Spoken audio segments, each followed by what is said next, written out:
Water পার্কে যাচ্ছি। এখন যদি জিজ্ঞাসা করো যে কোন পার্ক কোথায় কোন জায়গায়, সেটা আপাতত বলা যাবে না, সেটা সারপ্রাইজ থাকলো। কিন্তু আপাতত ওয়াটার পার্কে যাচ্ছি, কিন্তু কোন জায়গায় যাচ্ছে সেটা তোমরা স্বাভাবিক গেস করলে বুঝতে পারবে। তো এখানে আমার যাওয়া যাচ্ছে, ভাসতে যাচ্ছে। আমি এই ভাই, এই যে ভাস্তা করে এই পুজো করি আমাদের এখানে আছে দুজন। ওই আমি ভিডিওটা ক্লিক করে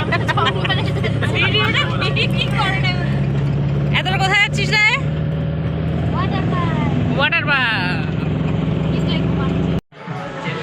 এটা কি নিয়ম হচ্ছে? এখানে মানডে টু ফ্রাইডে হচ্ছে 4, স্যাটারডে সানডে